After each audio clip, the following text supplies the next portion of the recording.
again for our this mentorship session series number 18. In a previous series, number 13, we have already interacted with three of our very important incubatees, Manasi, Dr. Rashmi, and Jyoti. And today in this particular mentorship session, we are going to introduce you all with our another set of incubatees where we will be having interaction with Chesta, Deepti, and most probably Kanchan also. She joins. And because she is now having a meeting with her supplier from Bombay. So we will have to see that by that time whether she will be able to join this particular series of session or not. Today we are going to have our first session from Chesta Agrawal. Chesta Agrawal is alumna of our university, Indira Gandhi Delhi Technical University for Women. And apart from that, she has also incorporated a company with the name of Ease Studies Private Limited. Many of you might not be knowing that Ease Studies Private Limited is a leading company from Delhi NCR in edutech sector, and they are having different courses both online and offline. They are running for the students from Delhi presently. More light will be given, maybe given by Chesta when she will be interacting with you. So all of my students, those who belong to Indira Gandhi Delhi Technical University, you all must be knowing about the concept of incubating. We are incubator and we are having a total 12 incubatees with us, out of which 8 are either our students or our alumna. So the first alumna who joined our incubation center was Jyoti. Jyoti is having a company into drone technology basically. And in the fourth batch, second, we are having Chesta with us. What we are doing with the incubators? You all must be knowing we are facilitating them with all the facilities which are required for anyone to start a company. Apart from that, we also facilitate with some free seed fund. That seed fund is against equity as per the mandate of our incubation center. So to ease the studies also, we have given a basic seed fund to start with. It is our privilege, Chesta, to welcome you on behalf of Anveshan Foundation.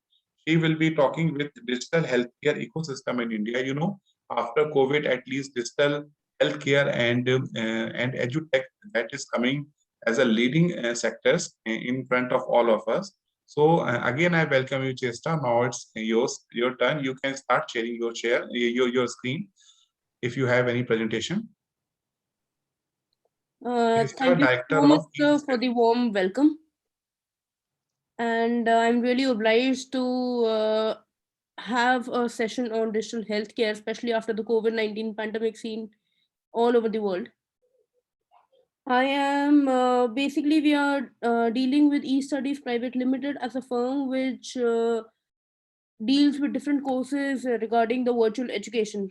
And all of us knows that in today's scenario, the education has been over the past 1 year, it has been converted from the offline mode of education to the virtual education, where right from the K-12 students to the higher education postgraduate, all the students are moving over to the virtual platform. So our eStudies Private Limited is basically helping students from across different platforms to study different courses on a virtual platform.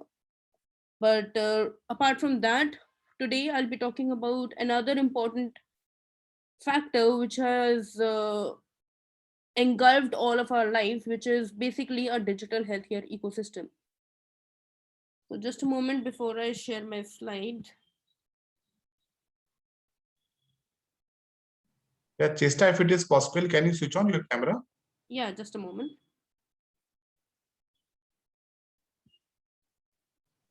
All of the students of IGD2W, please listen her carefully, because you also have an option to become an incubator and to start your own company.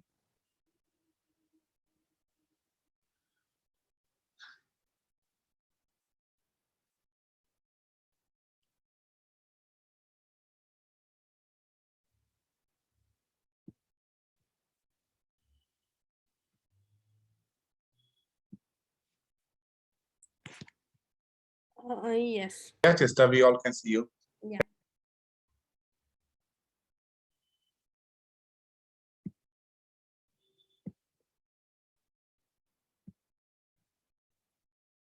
Yeah. So I guess my screen must be visible now.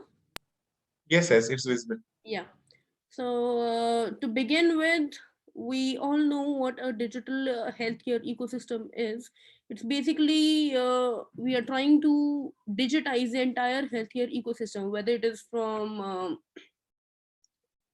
visiting our doctors for our checkups, for our consultations, for our prescriptions, or the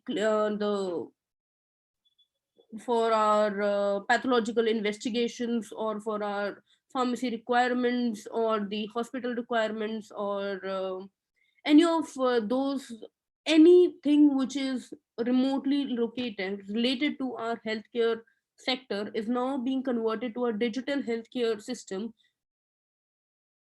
Now, the first and foremost point before I start with the presentation is, why has the need for a digital healthcare ecosystem suddenly arisen in this scenario? All of us know that the pandemic is there. So the lockdown constraint was the first constraint which made it mandatory to have some scenario, to have some facilities where we can go and use our basic where we can go and fulfill our basic requirements.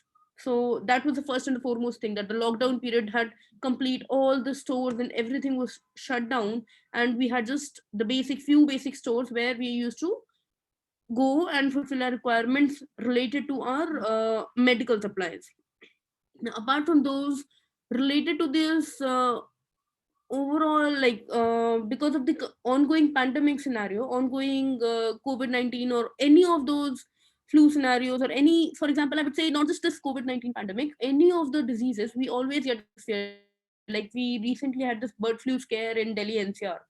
So all of us were quite scared about going to new places, going to places which are occupied by too many people, which are crowded places. So the need for consultations, for digital consultations, the teleconsultations was there.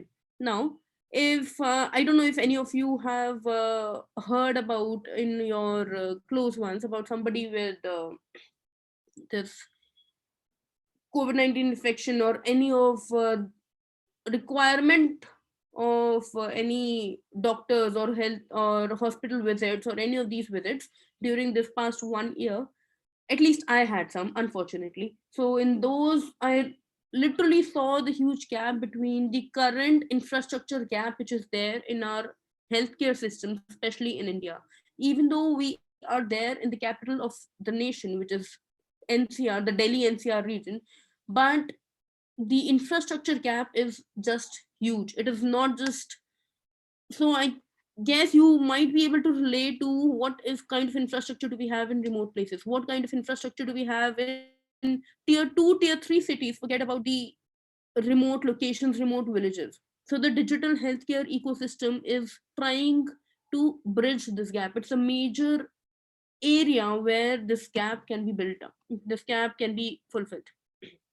Another, apart from the infrastructure, like we can build hospitals, we can build dispensaries, we can build labs, but one another major pitfall which was observed in this past 1 year was the lack of adequate supplies, the lack of adequate personnel who are enabled enough or equipped enough, both technically as well as logistically, to cater to the requirements of a huge populous country like India, and especially densely populated country. I would, rather than populous country, I would say densely populated country like India, where the spread of a disease is high because of the climatic situations, because of the lifestyle situations, lifestyle of our people, because of the um, I would say the density, and a number of n number of factors. So in our country, it's a major requirement to have a strong healthcare support system as a backbone, which is a huge, which is available in few different hospitals. Like if I talk about Delhi, we have n number of different hospitals. Like we have AIMS, we have a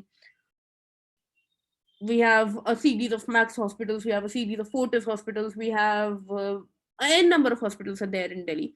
Escorts is there, Medanta is there in NCR, there are a number of hospitals, but still, even though so many hospitals are available, but it takes just a small virus to let us know that the requirement is huge and the availability is very short. So the demand supply, which we talk about any startup, when we're talking about how scalable is our startup, or how much how many people would be there as our consumers. So for that, we can see that the demand supply gap is huge in this digital healthcare ecosystem, or in our healthcare ecosystem. So digital healthcare ecosystem is not just about supplying medicines. It is not just about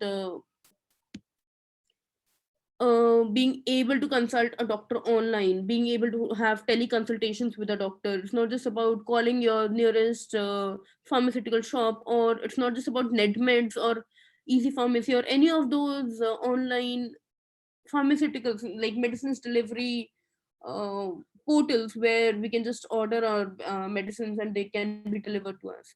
The digital healthcare ecosystem ranges right from your if I talk about training of the medical personnel, it talks about being able to supply like the online pharmacies, the medical stores are there, those.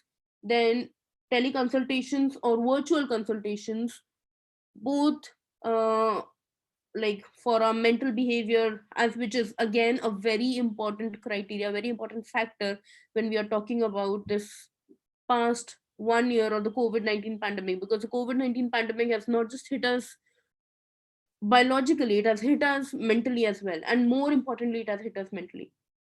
So the requirement for the mental behavior clinics, or the doctors, or those, that entire arena, that entire setup is, the requirement is huge, because India as a country still needs to recognize that yes, mental behavior, mental health is important. So first of all, with a country like India, it takes a huge effort to let people know that yes, we need to take care of our mental health. And then to find, if somebody knows that they need a mental care, to find a suitable place in this ongoing pandemic situation, that is huge. So understanding this huge gap, we can see that we have an estimated about 4,800 health tech startups which are using our cutting edge technologies. Like the cutting edge technologies which are currently being used are deep learning technologies, which are ranging right from artificial intelligence to blockchain, machine learning, artificial intelligence, blockchain. All of these are being used to in different segments of our healthcare systems, and they are all being used to help us fight this coronavirus pandemic in India. So, and these 4,800 health startups are just a few of the startups which have been recognized over the past 1 year by the government of India. There are, if you talk about the global level, there are a huge number of startups which have come up in this area, and they have received immense funding. If you're talking about whether it is seed funding or whether it is angel funding or whatever, at different levels of their startups, they have received huge funding, and they are receiving good response, because all of us are just too scared to move out of our places right now. So we all know that we all have this mantra these days, that stay home, stay safe. So if you are staying at home, we need to take care of our, apart from our other requirements, we need to take care of our health care, medical requirements, so that are being easily taken care of by these healthcare startups.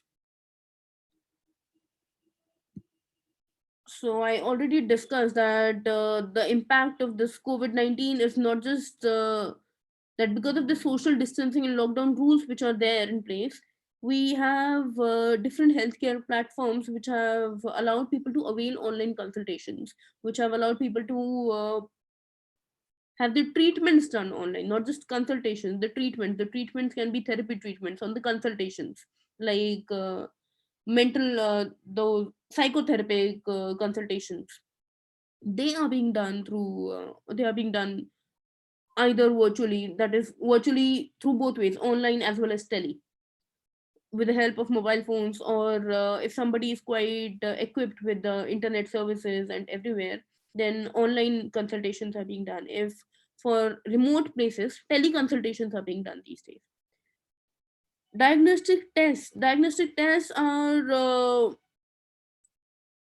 instead of all of us accumulating at one place and going for our test, we these days a lot of us are preferring doorstep investigations, like pick up of our blood samples, pick up of our tests, and not just blood samples. These days there are a number of startups which have come up with x-rays, medical imaging, and all sorts of those portable equipments are being carried with the healthcare personals to perform a test at our places. So there are startups which are dealing with those that level of investigations, pathological investigations. Then this is something which I suppose all of us must have used at some point of time, which is medicines delivered at their doorsteps. At least I have been doing it for the past few days. We have the medicines being delivered. So all of these are just a few of the areas where healthcare platforms have been, tele platforms or the online platforms have come up. Different services are being provided by the different healthcare startups. We'll be discussing few healthcare startups as we progress with the presentation. Now, this is something which we all know about, which is the Arogya Setu app. And it is not just any app which has been forced upon us, but it is the most effective app for us in Indian environment. The government of India has introduced this Arogya Setu app for people to self-assess themselves against the deadly virus and give them alerts or warning messages where if you have come across somebody who is there in a high risk zone. And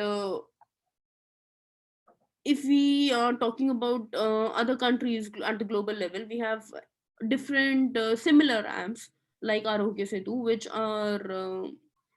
which give the details about individuals, not just to the person concerned, but also to the healthcare facilities, their nearest healthcare facilities. For example, if I have come across somebody with infection or with potential carrier of the infection, who can be a potential carrier of the infection, the app just not they just don't alert the person, they won't just alert me, they would alert the nearest healthcare centers at my place that I, Chesta, have might be a potential carrier.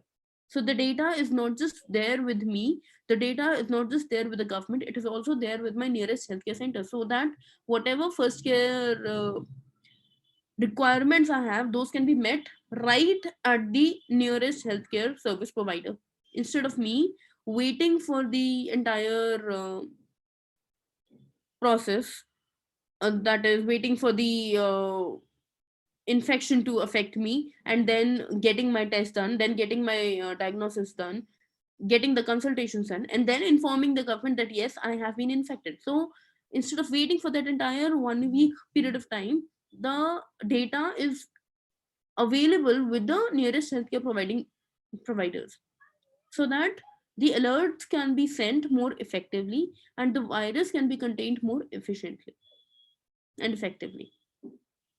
So this Arogya Setu app is not just any healthcare app which monitors our daily requirement, which monitors our daily health status. It also checks upon what are my chances of being a potential carrier. Okay, and if I happen to be in a risk zone, and what are the preventive methods which I need to take care of. All those guidelines are there. Also, apart from these, if I happen to travel somewhere which is a very let's say a place where the infection is supposedly very high, so it gives me those guidelines, and it gives me those set of guidelines which I need to follow so that my travel to that place is easier. Or if some other investigations have been made, or some other guidelines have been set by the government, those guidelines can be reached out to me easily, and I can easily follow them rather than me visiting that place and then getting surprised, oh, I never knew that these guidelines had been enforced by the government. Okay, so this Arogya Setu app is not just about a analysis, about it's not just an app for self analysis, it is a wholesome package which is just the beginning step in our Indian scenario of a potential strong digital healthcare system, which would alert the consumer, it would alert the government, it would alert the nearby whatever stakeholders are there. So these are few of the references in Indian context where these healthcare startups are working. I would come up with this a little later in my presentation. We have here about few startups which are doing the top 10 startups or the top 50 startups. This one deals about top 10 startups which are there in the health tech domain. We are using AI, artificial intelligence, deep learning, machine learning techniques for their different domains. This one talks about the medical startups in India, the top 50 medical startups in India, which have, and the funding, kind of funding they have received at what different levels.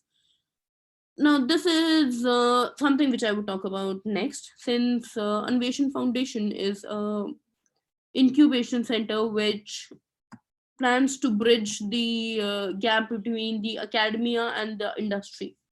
So there is this industry academic initiative, which is not just any industry academic initiative. This talks about specifically about the healthcare industry and the academic initiative. So these days we have this one particularly deals with a collaboration between Wiproji Healthcare and IISc Bangalore. If all of you must have heard about the Indian Institute of Sciences Bangalore, they have partnered up to set up a healthcare innovation lab. This healthcare innovation lab, they are trying to solve some of the toughest healthcare challenges using artificial intelligence and machine learning there. So this is just one example of a partnership between a Wipro healthcare industry setup and the academia, which is the IISc Bangalore. Their research has been started. Not just earlier research used to be limited to the health institutes, but now the not just health institutes, we have the industry and the academia working together and using our engineering technologies to bridge this gap. We have a few other startups are there, like Triple IT Hyderabad has also come up with this collaboration. Then Triple IT Delhi has also come up with this collaboration. Almost quite a good number of institutes have come up with this collaboration with different healthcare initiatives to solve these healthcare challenges using the technology, and not just providing a web portal for providing the services. It's not just maintaining the patient's records. It has not just been limited to providing medicines at their doorstep. It is not just limited to just analysis of the analysis of the which particular patient is more likely to be affected by some disease. These days we have healthcare startups which are analyzing our reports, which are analyzing our X-ray machines, our X-ray reports, which are analyzing our MRI scans, which are analyzing our different CT scans to identify if a particular patient is, or if a particular person is more likely to be infected by a particular disease. Now, if you have heard about, we have different uh, these days technology helps us analyze the image analysis is being done to analyze the different images and find out whether a person, to detect tumors.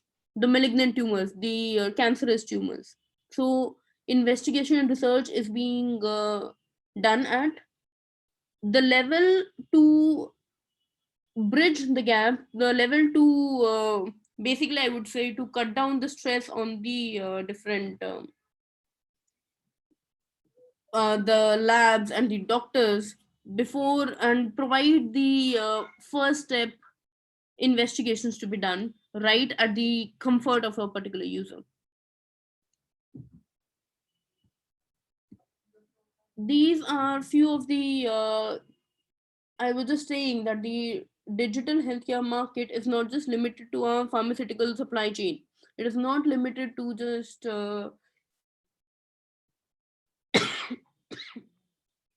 screening and diagnostics.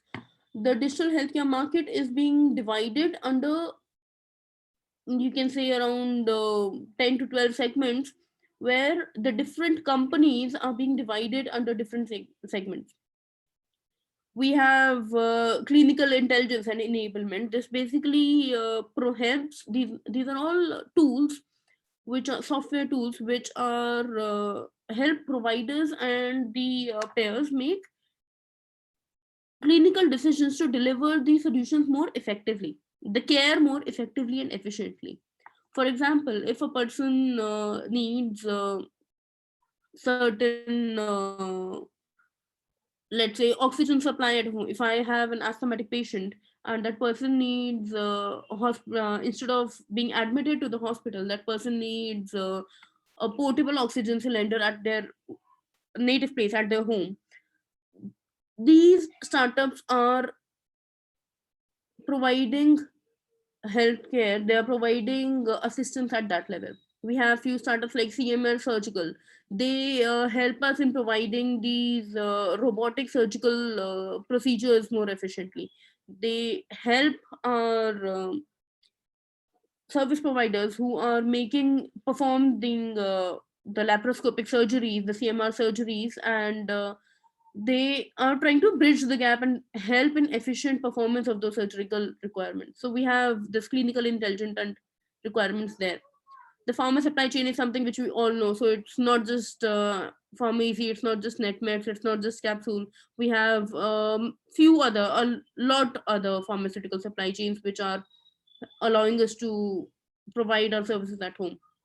So these are few of the potential areas where the healthcare services can be provided. We have screening and diagnostics, where the consumer testing, MRI scans, the different scans, not just MRI scans, the different imagings, and the pathological investigations, those are all being done and they have been categorized under this category, screening and diagnostics.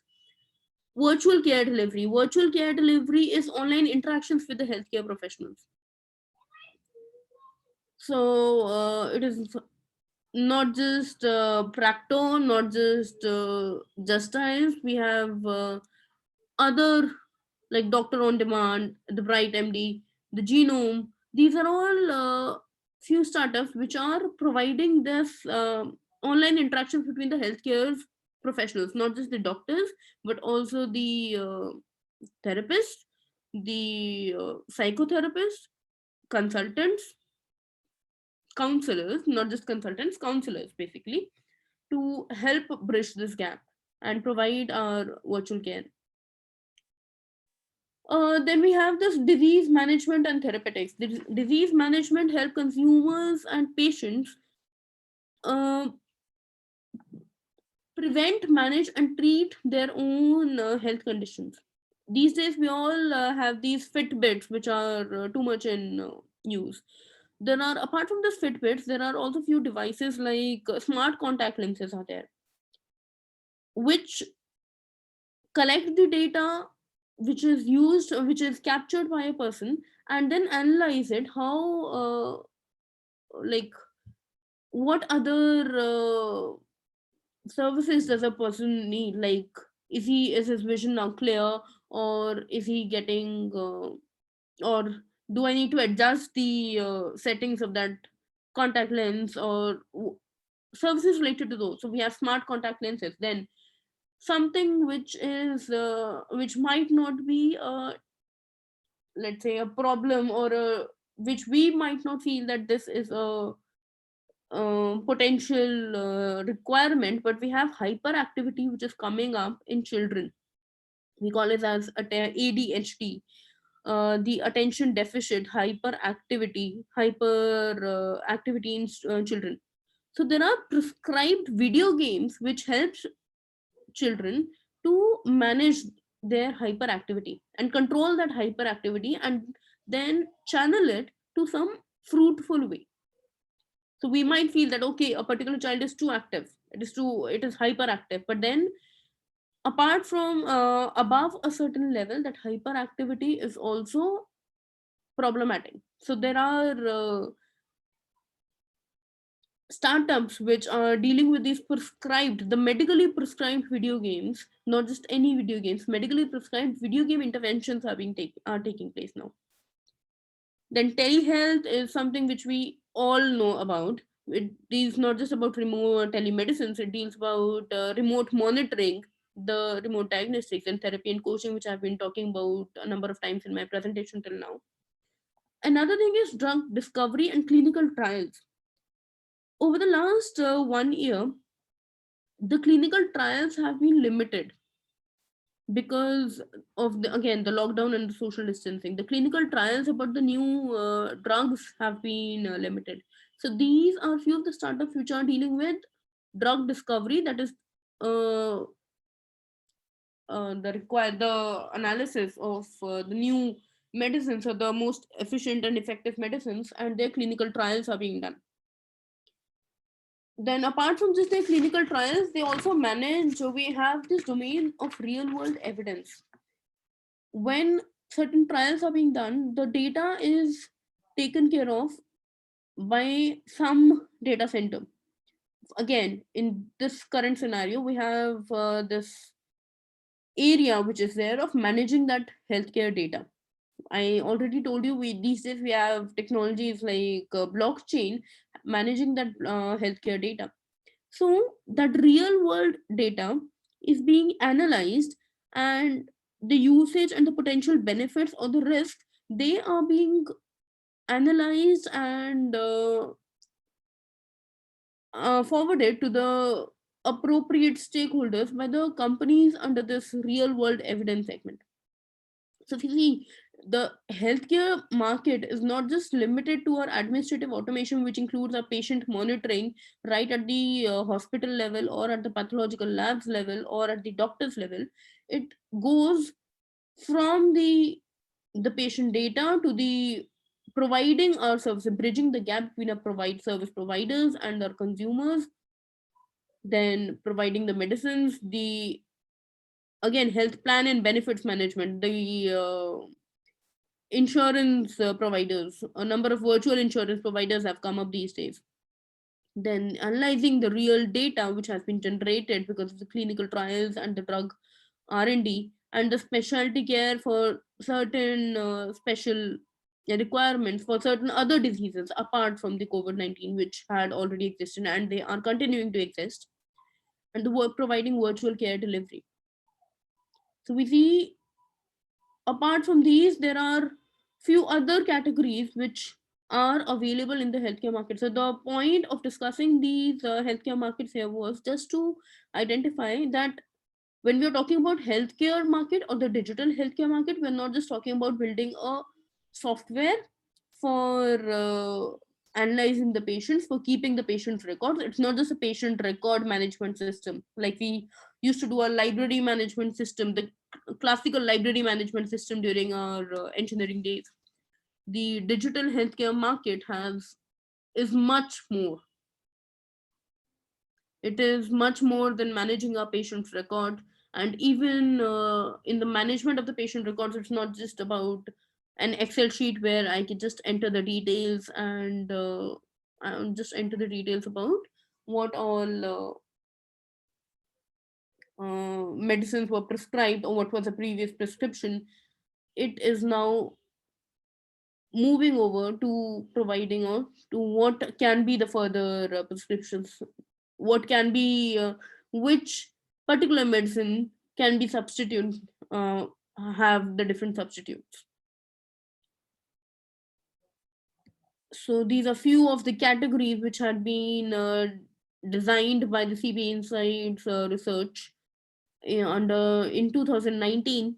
We can see a few of them are almost the same. Like we have the digital therapeutics there, the pharma supply chain, all of them, the categories are more or less same. The diagnostics there have been segregated under imaging, the pathology, the other diagnostics.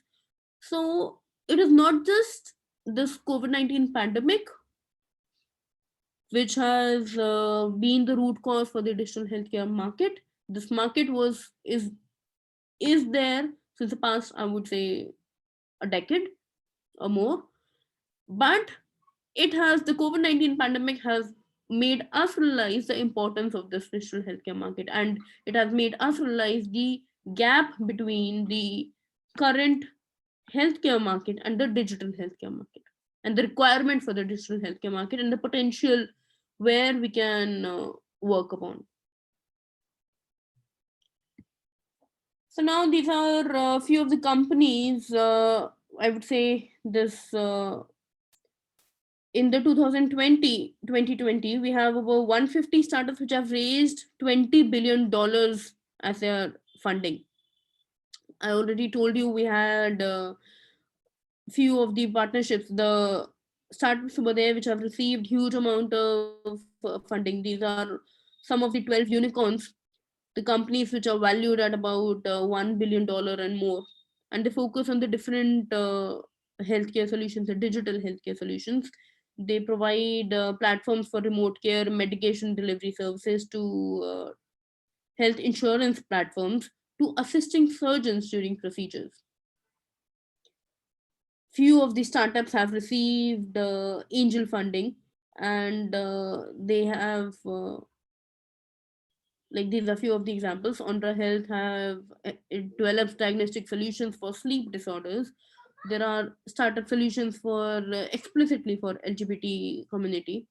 Then there are psychedelic medicines company which helps in dealing with the psychedelic medicines. There are also a partnership with key industry players like Happify Health, who deals with digital therapeutics in medical health in partnership with the American Heart Association, Sanofi, and Cigna. So we can see there are a number of healthcare startups which are working and have received immense funding. So that provides us with the opportunity and the motivation that yes, these startups are not just any software building systems, they are a huge startup which is gaining a lot of attention these days, and which has grown about many folds in the past 1 year, and is definitely here to stay. It is not something that okay, the pandemic is slowing down now. It's the vaccinations are there, so this digital healthcare market is somewhere going down. No, that's why I showed this market analysis of 2019. So right in 2019, when the pandemic was not so hit, the startups were there and they were doing pretty well, and we can see we have a huge amount of fundings which they are receiving, and the support from both the consumers and all different types of stakeholders. We can see in this that the clinical intelligence and enablement is a leading category of software enabled solutions, that is bridging the gap between the consumers and the users, the providers, service providers. So digitizing those. Earlier, we just like if you visit some hospital and they tell us that fine, a person needs n number of requirements at their work at their home, then we used to just that those service providers were not digitally very active. So that is being taken care of now with the help of these software enabled solutions, and it forms as a major segment amongst all the different healthcare domains.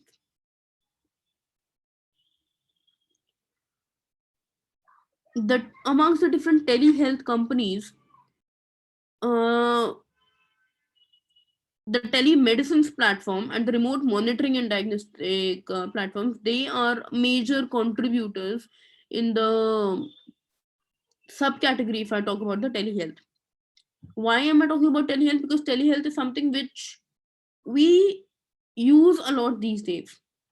And telehealth is not just about, it has different subcategories. It's about telemedicines platform, it is about remote monitoring, it's about therapy and coaching, it's about virtual primary care. That's the first care.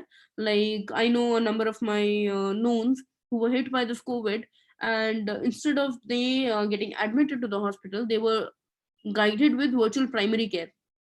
We had this Max and Medanta. They released their brochures guiding the people about their different virtual care packages. So that was pretty optimized way. I would say it was a pretty effective solution in dealing with the infrastructure gap which we have these days. So that because there are not just as COVID, there are a number of different other healthcare requirements which if we are privileged enough, we would see that we would seek for medical assistance at the hospitals, but the requirement is not so huge. That is the if I am affected by a disease, let's say dengue or malaria, then it is not mandatory for every dengue or malaria patient to be admitted to the hospital. Primary care at my home is also sufficient and is enough to manage me, or I can easily manage my healthcare requirements with the help of these few virtual primary care startups which are there.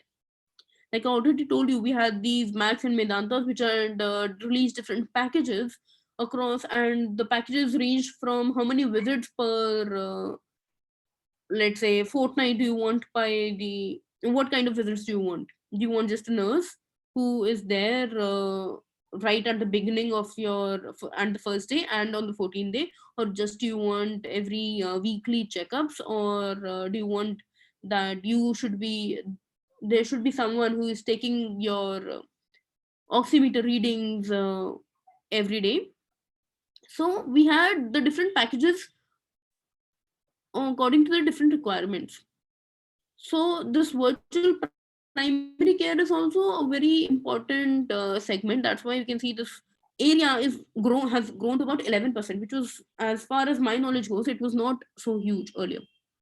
Then telepharmacy and RX subscriptions, the doctor subscriptions. Now, subscriptions is something which we basically have heard about when we are dealing with our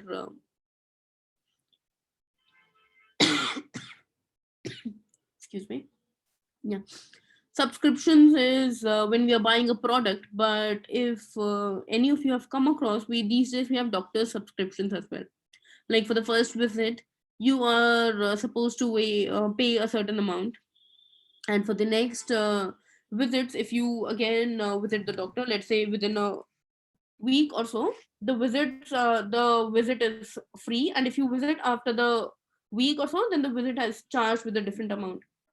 So we have this again, the telepharmacy and doctor's prescriptions again as a huge contributor, and the virtual assistants like the bots, the chat bots, something which is also being done and taken care of by our Arogya Setu and different chatbots which are there with different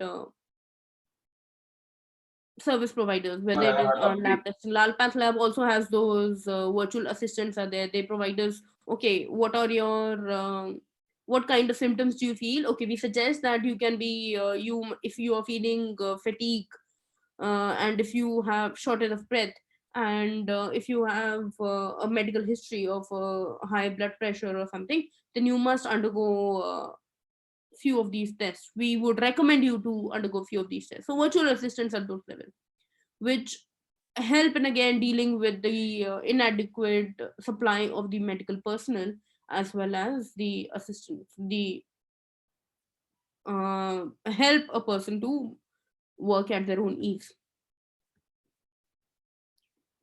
And not just India, the healthcare startups are have grown tremendously, and we can see about 77% of the healthcare startups are there or working successfully in the United States, and and the rest have been segregated between China, UK, France, Canada, and other countries like South Asian countries and, yeah, other different countries, European countries. Now, these are few of the emerging digital healthcare hubs. Like in the previous slide, I already discussed. The China is has started few of those healthcare setups where we have the V Doctor, the Tencent Trusted Doctors, which provide online and offline primary care services. There are other healthcare startups which are focusing on payment models for expensive drugs, because it is not just any drugs. There are few drugs which are quite expensive, so they focus on the payment models for those. So there are startups we dealing with those. We have in UK, for example, we have 5 startups from UK which are featured on the list of emerging digital health hubs, and they're dealing with drug discovery, the imaging and diagnostics, the image analysis, the image understanding which is being done, and the remote patient monitoring.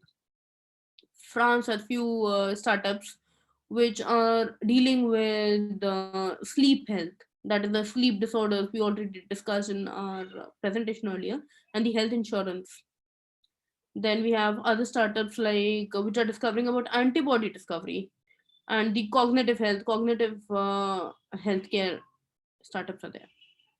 So these are few of the emerging digital healthcare hubs. And if you would want, I can share these links. I don't think there's too much of time left for me to discuss few of these healthcare startups. You can check them out. There are few of the healthcare startups which are the top 50 startups and the top 10 startups in India, which are which have received immense funding, and they're dealing with our technology and trying to provide an effective healthcare system. So with this, I just wanted to introduce you guys about the uh, arena of the digital healthcare, and not just limited to a patient monitoring system or a medicines doorstep delivery system or a telemedicine system. It was not just limited to that. So I just wanted you to explore that digital healthcare is not limited. It ranges with our administrative models right to our whatever area. If you talk about, if you want to visit a hospital, all any of those segments, so any all the healthcare providers and the personnel are considered. So I would want to know if any of you have any questions or something. Any question from the participants?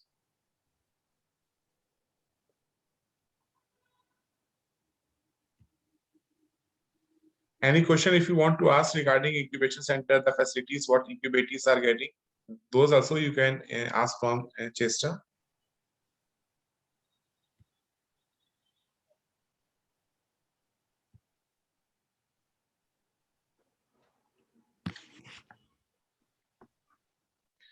I think Chester, there are no questions. Okay, So sir. thanks a lot for giving us time to adjust at this situation. My pleasure, sir. And we want you to see in our university campus now, because we are now open. And on 8th of next month, we are going to have a very important inaugural event. I have already messaged in the group. Yeah. So we want you also to be there. 8th of March. Yeah. Yes, sir. Our deputy CM and most probably CM and both are coming. Okay. So that would be a good platform to interact with them. So thanks, Chester. Thanks a lot. Thank you, sir. Thank you. Our next speaker is Deepti. Deepti is Director of Family Script. And now Deepti is in the final year of our architect program. But when she joined this incubation program, at that time she was in second year, I guess. Yes, Deepti? So after having 3 to 4 years now. What we have seen that the way she is handling her company, that is really amazing these days. One more achievement goes with the that as you all know that we signed number of MOUs with national and international organizations. So one MOU we signed 4 years back with Nexus Incubation Hub. Nexus Incubation Hub is in Embassy of America, that American center that is situated in KG Mark. In association with that, Deepti got a chance to attend a very important incubation related program for 2 weeks with University of Texas in Austin. She has attended that also, and that was a great moment for all of us for our incubation center also. So Deepti, now we want to listen from you about your incubating company, that is your own private limited Prarabdha, and also we want our students, most of our students want to interact with you, understand what the facilities you are getting from our incubation center. Over to you, Deepti. Thank you, sir, for the introduction. My presentation today is majorly for fellow students from our university and other education institutions. Since, as sir has already mentioned, I'm currently a student and I'm also managing my business. So I feel it is important that all of us understand this opportunity which we have these days with the help of our university administration and several government schemes, so that we can pursue a business idea as students. So that is majorly what my presentation today is about. It is also sort of a general advice for anyone who wants to start a business, but as a student, I have focused on how one can actually coordinate their academics while also exploring ideas with a business. So I will share my screen.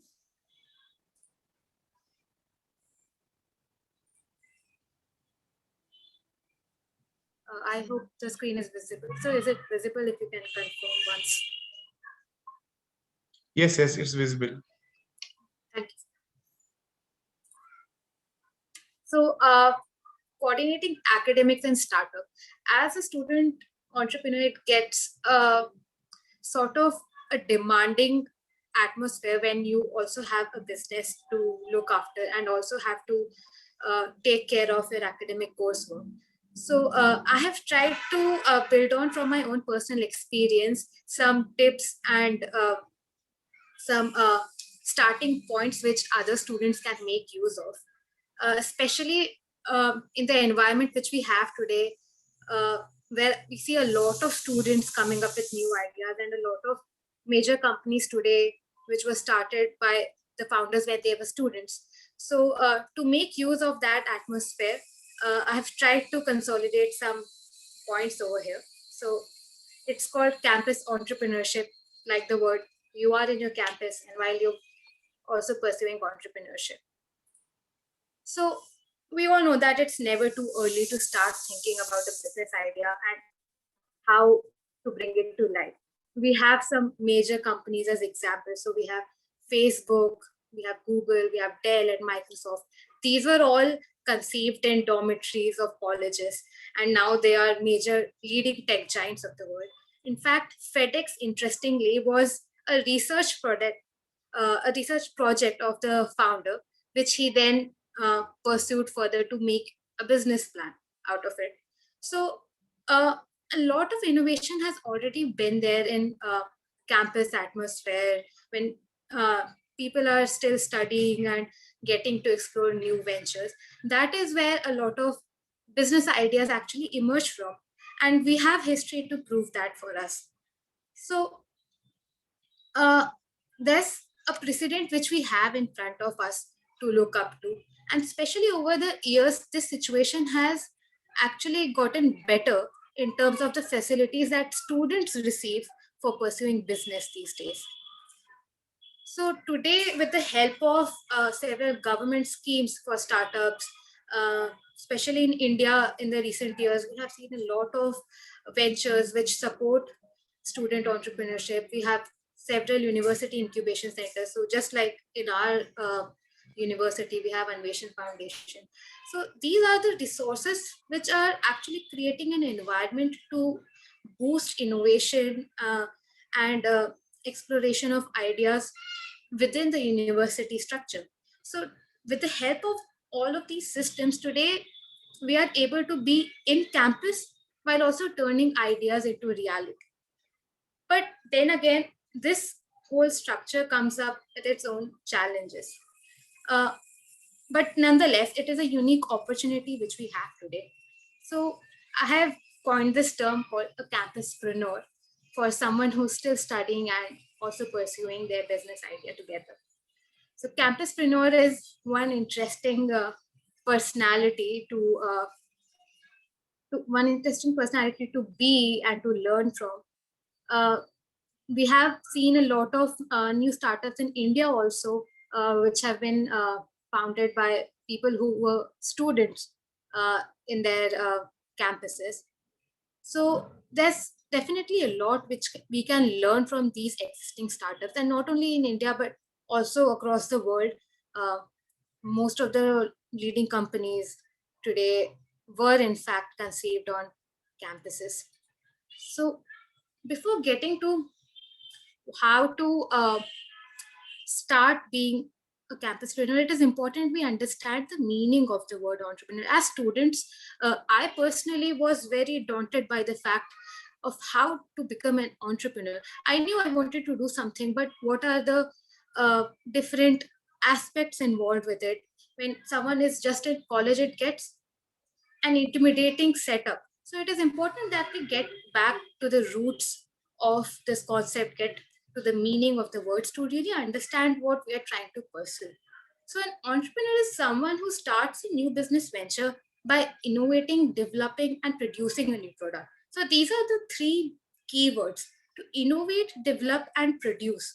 Innovate being a major point over here.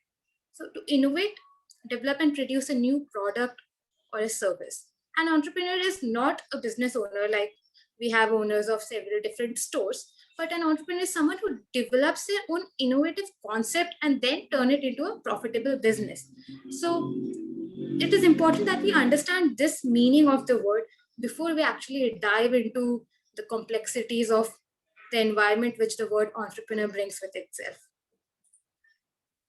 So we can definitely learn from the experiences of other uh, famous entrepreneurs which we have in the world today who started as students. So just like I discussed in the beginning, Facebook, Google, Microsoft, they were all ideas which were conceived by the founders when they were actually studying.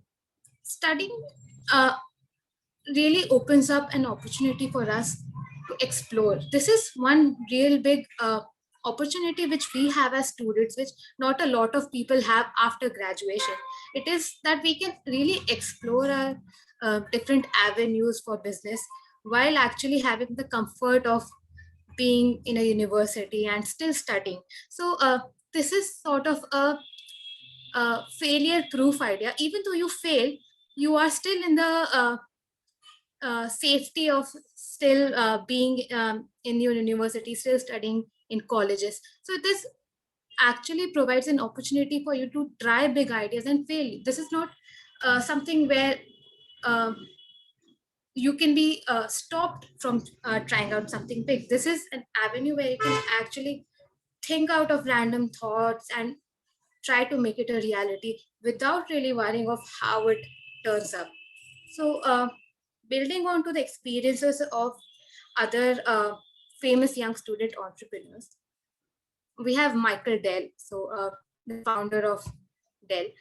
He started when he was just 19, and he was also a student of the University of Texas at Austin, where I had the privilege of getting acquainted with business entrepreneurship techniques with the help of Anveshan and opportunity from Nexus Incubation Center, like Sir said.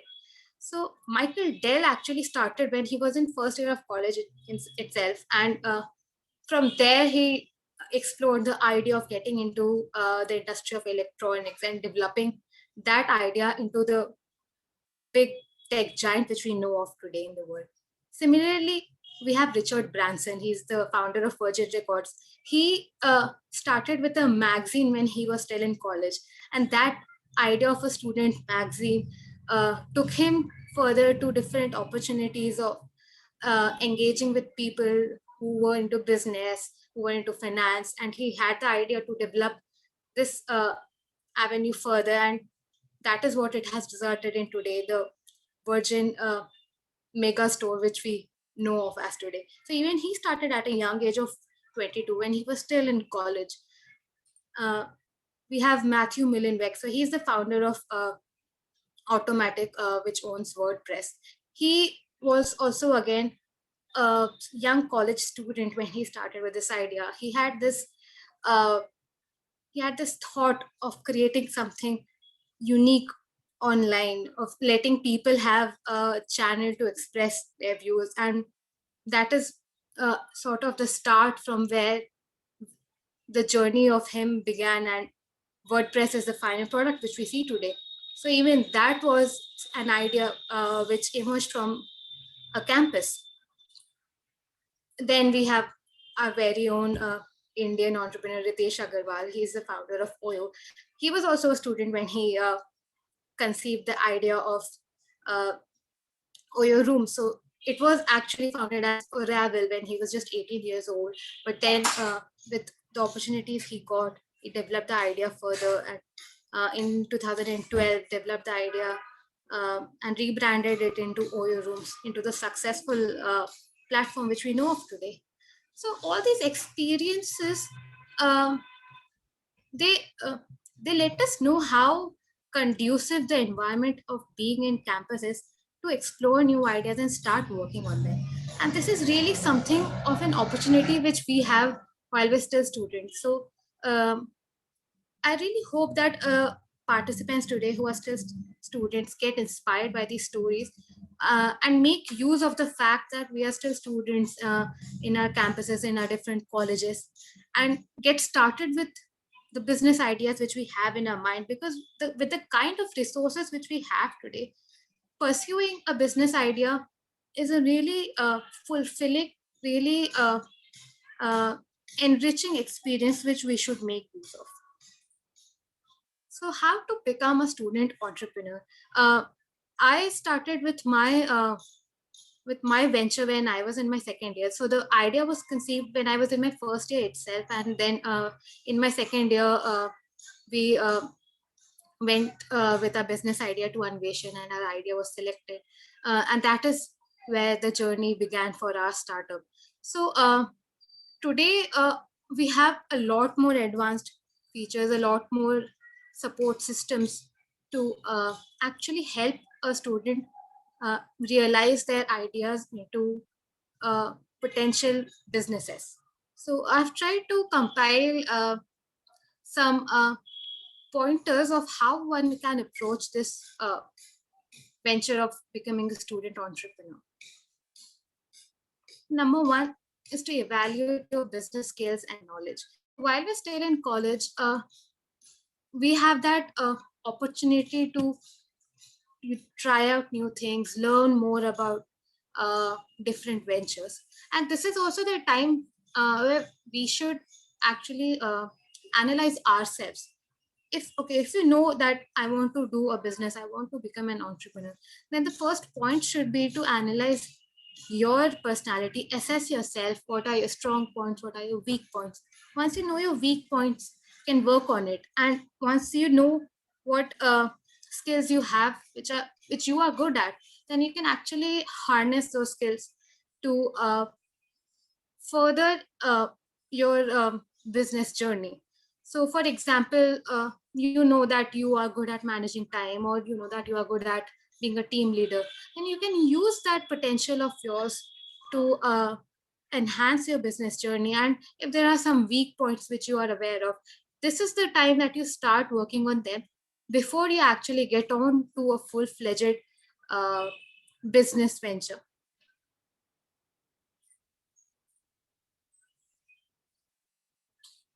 Number two is come up with a good idea. So once you started, you know, I want to be an entrepreneur, you have assessed your weak points, you have done an analysis of your skills which you have. Then comes up with then the time comes to identify what you want to do, identify the business sector which you want to venture into, the business idea which you want to develop. So one of the main reasons that a lot of businesses fail is that the founders don't really hit on the solid concept. So from personal experience, I can say that before diving right into the business idea which you have, it is important that you sit down, have a piece of paper, and just list down why you think your idea is good enough to be a business. So, for example, these are some pointers which I have included, which you can question yourself when you have an idea in your mind. Number one, is there a need for your product or your service? Do you feel there is a market for the kind of product or the service which you are proposing? Then identify who exactly needs it. It is important that you define your target audience. It is important that you understand their needs and analyze uh, what other options they have right now. So if you're proposing a product A, find out what are the people using instead of it right now, and why product A will be better than what they are already used to. Then the third point builds on to that. Is there a similar product or service available in the market today? So that is in fact analyzing your competition. So what are the other alternatives which are available today, and how is your product or your service better than that? And lastly, what's the reasonable sales forecast? So given the fact that when we are a student, it's always an enriching experience to start up with a business idea, but it's also equally important that it is something which can have sales in the market. There's a need that you do a proper research for it, that there's a reasonable demand for it in the market, and only then I would advise you to begin with it, so that it can be a fruitful venture, not just in terms of experience, but also in terms of the business which you create. And this is the stage where a lot of people get scared. What should I do? I want to be an entrepreneur, but what idea should I do? I do not have anything unique in my mind. So the point here is that it doesn't have to be absolutely new. You cannot always create something which wasn't already there, especially with the progress which we have already made over the years. It's sort of difficult to actually find something out of the box, but your idea has to be at least something that is different from what is existing. For example, you want to start your own cafe. Now there is nothing new in it, but you need to find some pointers, you need to find some things which makes it different from the cafes which are already today. This is in fact what Starbucks has done. Starbucks as a startup, as the basic service of offering coffee, that wasn't new. Every other coffee shop did that, but they built on their service, they built on their customer experience. So what makes Starbucks different and in fact successful today is the kind of user experience which they give. That is their main selling point, that is their USP.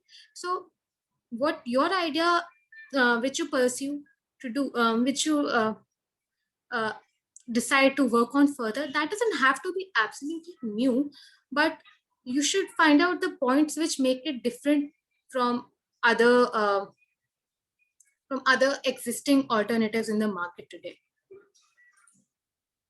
Then comes finding your perfect market.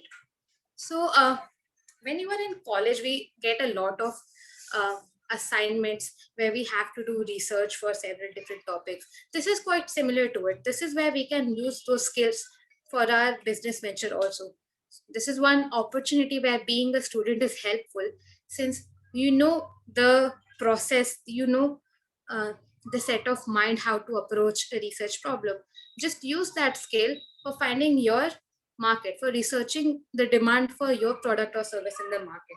So it involves gathering data about the subject in question, and studying your target market. So you have identified that these kind of people are the ones who will be my products or services users. So the research into this will go one step further in analyzing the different characteristics, the different data about your target market, what the customers want, and how are you pinpointing their needs and solving that through your product or service. Then number 4 is creating a business plan. So once you have identified your market, once you have identified your target audience and researched into the demand for it, it's time to create a business plan. Now, a business plan is also important for the next steps, which include reaching out to potential investors and supporters for your business idea. A business plan, generally people perceive it to be a daunting task, but it doesn't have to be that way, especially as students. We often get intimidated by the idea of creating technical documents. But if we get down again to the roots of the word, to the roots of what a business plan should be like, it is not really that difficult a task. So basically, what a business plan is a roadmap that outlines your business goals, what you are going to do, how you are going to do, and what will it result in. Sort of similar to what we do for our own research projects in colleges. So a business plan varies for different kinds of industries and different kinds of markets, but the approach remains similar. What you are going to do, how you are going to do, and what will result out of it. After that comes creating a brand. Now, this is a really important aspect of getting started with a business idea, because a brand is the first thing which a customer will see when they interact with your product or service. A brand includes your business name and your business logo. So that is the first point of interaction for your service and your customer. So it is important that you develop that so that it really reflects your values and the principles behind your business idea. And a lot of work needs to go in this step, which is to create a brand. After creating a brand, the next step is to decide the location and the platform. So depending on what kind of business you are planning to do, you would need a physical location or a virtual location. A virtual location is a website. So, and if you are offering a physical product, a physical service, then you will need a location. So for example, you would need a store or a shop or a place where you manufacture your products. So that needs to be determined before the further steps of growing your business. And again, for this, you need to go back to step 3. You need to go back to what you had found when you did your market research, and where your customers are located, where your customers usually spend more time. That will determine the ideal place where you would locate your own market, whether it is online or whether it is in the physical world. Then comes getting registered. So with the help of several government services today, getting a startup registered is uncomplicated now. So earlier it used to be a complex process, but these days it is really easy. We have the Startup India website, we have our university incubation centers to help us out with it, and several other forums which actually help student entrepreneurs to understand the technicalities of getting a business registered, what are the different licenses, and other things, including idea patents, intellectual property, and trademark registration. So these are some important things which we should keep in mind before getting out in the market, because then you have something legal to back your idea, and it is also important in a way to protect your idea from being copied or being illegally implemented somewhere else. So it is a bit more technical from the previous steps, but again, it is something which is important before you get out in the market. So be it registering your logo or registering your ideas, intellectual property. These are some important steps which should be taken care of before you go out with the further steps. Then number 8 is getting a team. So it is always very important that you have a team with you, where you can find different skill sets which your business idea requires, and then find appropriate people to fill in that spot. This is one important thing which we should keep in mind, especially as student entrepreneurs. What we generally do is we just take in our friends to join us with our business idea, and we say, oh, come on, you're my friend, you should help me out with this. But again, it is also important that you identify what quality, what responsibility will your friend be able to help you out with it. It's one thing to have friends and family support you, but to actually be on board in the team requires a different set of skills and responsibilities, which you should keep in your mind, so that work is actually distributed among the different team members and carried out in an effective manner. And again, as students, this will not only help you in getting a business idea further, but it will also free up your time to catch up with college assignments and tests and other study obligations. So getting a team is important, and um, when we are in campuses, it is also easy to find people who are like-minded, who are uh, ambitious about the same things as us. So this is something which we can treat as an opportunity, being student entrepreneurs. Then after forming a team comes out seeking a mentor, seeking a helpful mentor. Again, this is one thing which student entrepreneurs have uh, quite as a privilege, which is that we always have professors who have good pieces of advice for us, who are ready to help us out. And also, a lot of experienced business people are willing to help student entrepreneurs more than they would be willing to help an established competitor. And these days, we have a lot of investors who are well versed with different sets of industries to help out student entrepreneurs. So, this is one important privilege which uh, we as student entrepreneurs can make use of today. And lastly is raising funds. Raising funds is an important aspect of starting a business, because it serves as an initial investment to cover the ongoing expenses of a startup before you get a profit. Then again, with this step, we have a lot of systems, we have a lot of structural mechanisms to help one out with this process of raising funds. And as students, there are a lot of different avenues where one can approach. So, for example, there are incubation centers in most universities today. There are small business grants and loans, also several schemes from the government for such startups by students. We also have several angel investors and several groups. For example, we have TIE, which can help one to get in touch with potential investors and get funds for the startup. And then, of course, there is crowdfunding and bootstrapping as other avenues of raising funds for one's ideas. So these steps, so from 1 to 10, this is this sort of roughly identifies how to tackle on the idea of starting a business while you're still in college. So most of these steps are similar to what another person who is not in college would follow.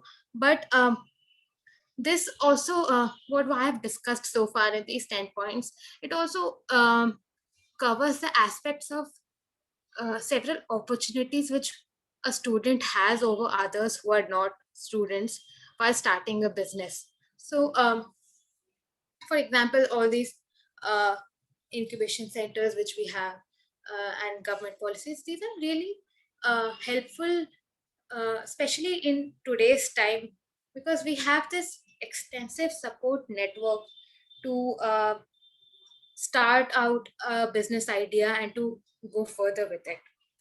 But once we have started a business idea, once we have done all of this, done a market research, and started after registering our business, it again gets back to the same point of being a student as well as an entrepreneur. Because again, you have to strike the balance between what you are doing academically in your coursework to get your degree, and also taking your business forward, getting profits, and expanding it further. So I can personally, from my experience, I have tried to include some points of how to strike the balance between these two. So I am running my startup. So I have my project Family Script, and I'm also a student at IGDTU, studying architecture, as Sir had mentioned.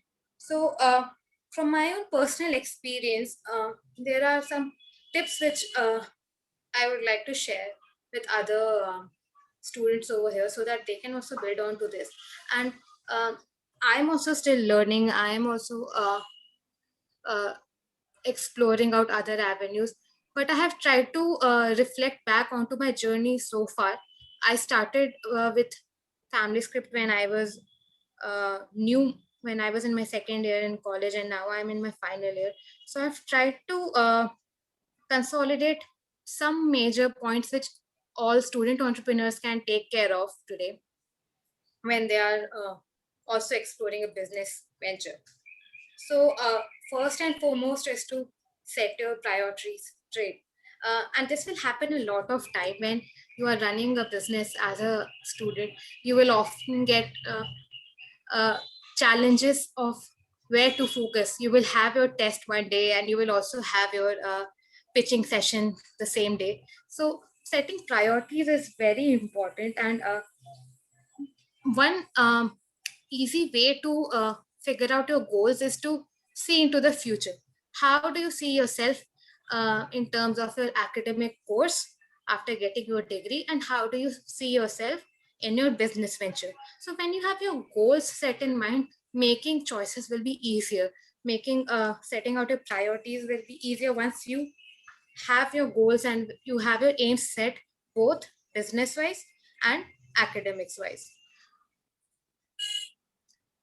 Manage your time effectively. Now, this is one thing which almost all of us, student or not, get confronted with. But again, we all know that time is not an excuse. All of us have the same 24 hours, and some students uh, do wonders within those 24 hours. They also do their academics, and uh, they also follow their business ideas, while others probably just do one out of those two in the same 24 hours. But it's all about management. No choices over the other. Both are correct, but it all depends on how one manages time. And as students, it can get challenging at times when you have your assignments to submit and deadlines, but you also have your business to look after. So, for example, with our university timetable and with our coursework, we all have that set, but spending some time on our business is our responsibility. So, we need to be disciplined personally to actually get back to our responsibilities as a startup founder, and to take care of our works, of our deadlines as a business person as well. And starting a business always comes with these challenges. It gets smoothened out as we progress with our business idea and our coursework, but the starting point is always the toughest part. So it is important that we learn to manage our time effectively with these. And there are several tools for um time management today. We have options like Asana to have our work segregated, and we can have our priorities right.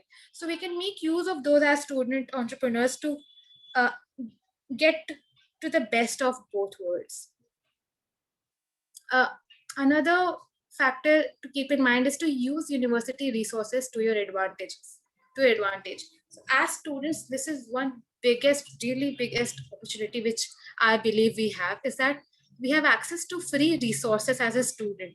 Uh, in fact, interestingly, a lot of people who start their businesses at later points in their life, they have difficulty in accessing several uh, resources, several literature resources or practical resources, which we as students have easy access to. For example, we can always contact our professors for technical help and for guidance. We have university resources, for example, labs and libraries, which we can make use of to develop our product prototypes and further work on our ideas. And most importantly, we have incubation centers at universities. So, like we have Admission Foundation in IGDTW, we have always had this avenue of reaching out to them. We have several sessions like this one today to contact other people in the same field, to contact experts and other helpful people out there. So this is one really big opportunity which we have as student entrepreneurs, and which we should definitely take use of. The next point to keep in mind is that we need to understand that academics and business are not mutually exclusive. You do not have to treat your business as one different channel and your academic coursework as different. There is actually a possibility to link both of them together, especially with the subjects which we choose. For example, there is an option for electives in most of the universities. So one can always take up subjects which can be linked to their business as well. So what happens this way is that you're not only learning through your core subjects, but you're also learning how to become a better entrepreneur through that coursework. So this is something which can always be done, and I have personally made use of that. As I'm an architecture student, I have uh, many a times chosen elective courses, for example, business prototyping and design thinking, which has also helped me to uh, implement in my own business idea, to uh, take idea from my subject coursework and implement it to family script. So this is something which we as students have an opportunity to do, which not a lot of other people have the privilege of. So just like using university resource, this is also another important aspect which we can take advantage of. Then comes putting business and academic work together. So building on to the previous point of having coursework which can link your business and academic together, there are also projects which we can, as students, do to help us with both of these fields. For example, we often receive assignments for case studies or product prototyping or market research, coding out something. For our academic coursework, so we can also always use that to implement for our business idea. For example, uh, as a student of coding, if you have an assignment to code out a program, why not just code out the product which you are planning to do for your business? So you also get your points for the academic project, and you also benefit business wise, since you have now already created your product. So this is one way that coursework and business work can be merged together as students. And last but not the least is expressing yourself.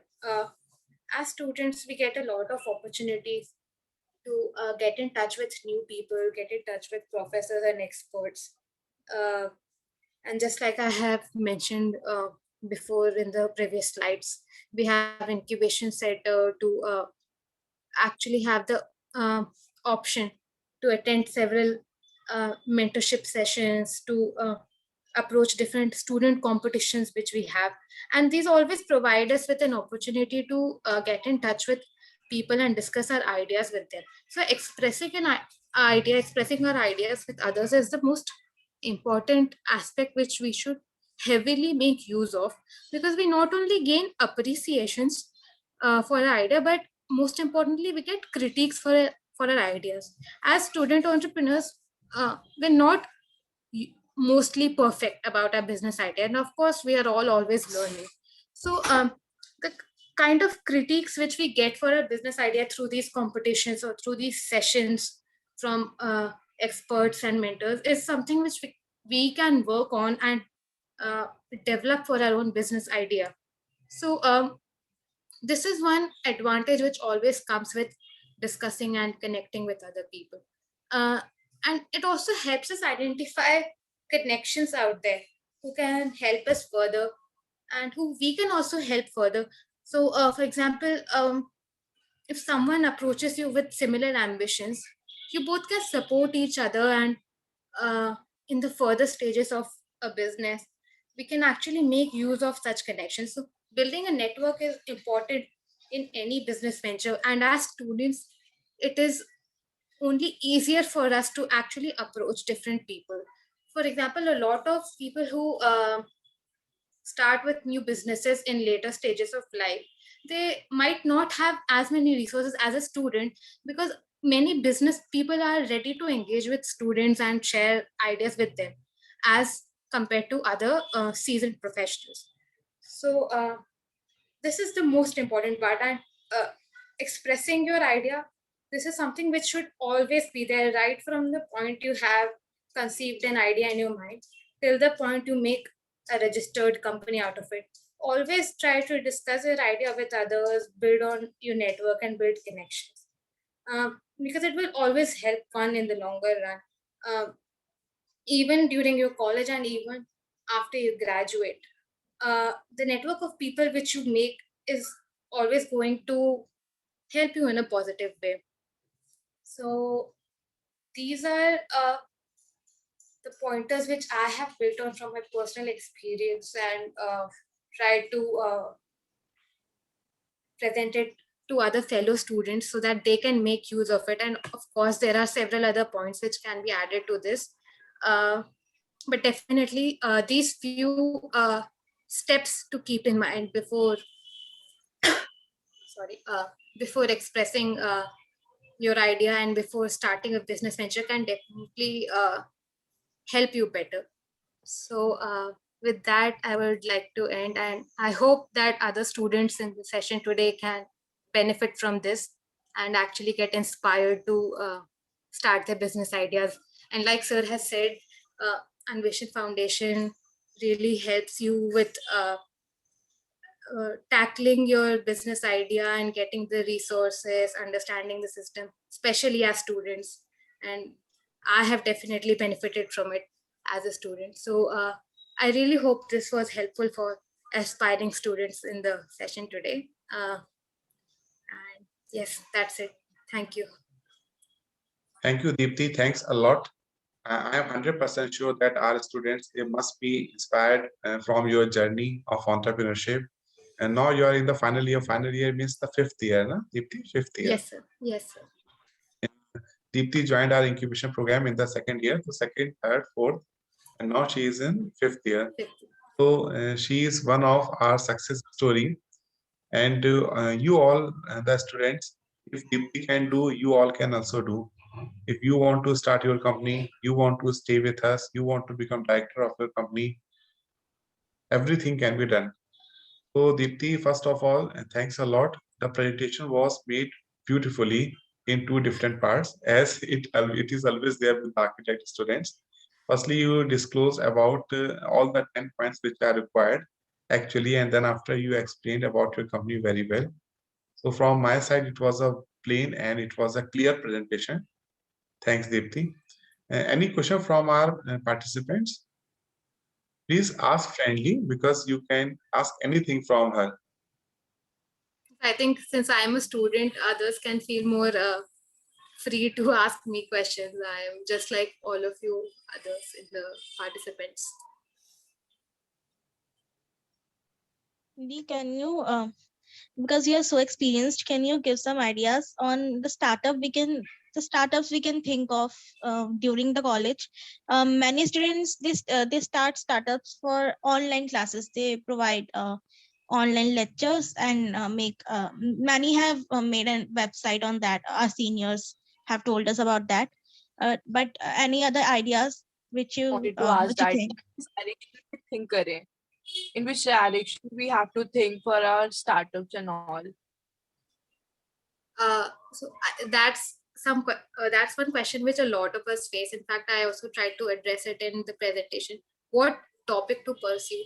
So my personal advice would be to find topics which are similar to your coursework. For example, I was doing architecture, and in architecture we have a lot of design thinking and user experience studies. So my venture, which is Family Script, it also deals with understanding customers and designing unique products for them in a creative manner. So I was able to find different avenues where I could link my business as well as my coursework, and it is always helpful to have something which you can link with your business and your academics. So I would always advise you to find topics which are related to your academic coursework, and then like I had mentioned in the presentation, then you can always find options to do case studies for your business idea while also submitting as an academic project.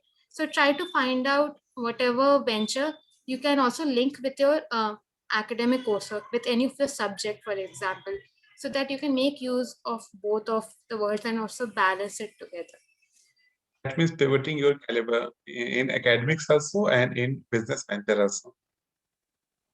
Yes, sir. Yeah, Deepti, can you show us your website? Your website is also actually very good. So if you can show us familyscript.com. Yes, sir. I will But just see open it. how beautifully it is made. First, please share your screen. Oh, yes, sir. Sorry, I forgot.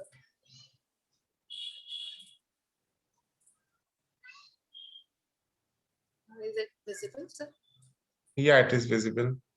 So this is our website. So for example, these illustrations which we have done are from fellow students of architecture department, who are my friends and my juniors. So there's always this option to balance both academic work and business work with it.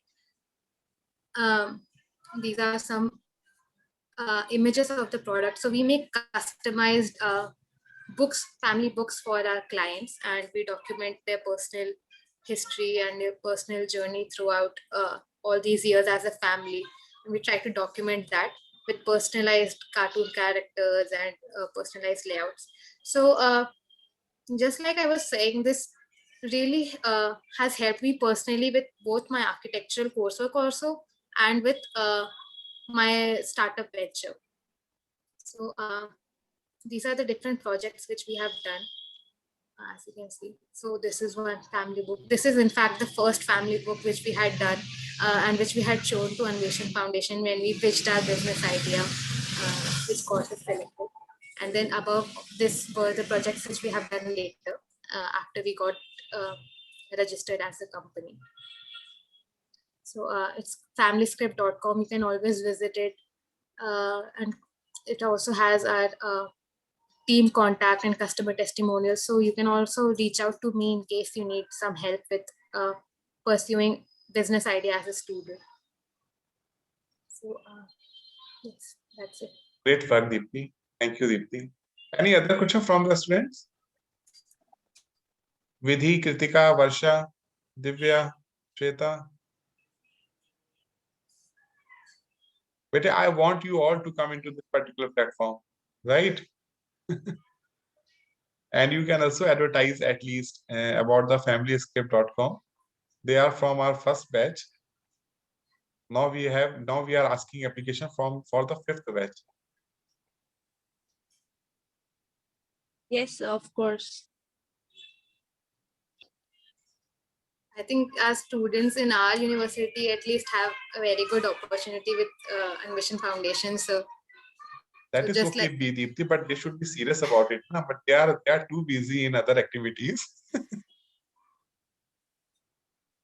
I hope they now find the inspiration to do business with it. I think a lot of students are always scared that they will not be able to balance time and attention, but it's really interesting, I would say, and it's really an enriching experience, and you can always explore ideas when you are in university.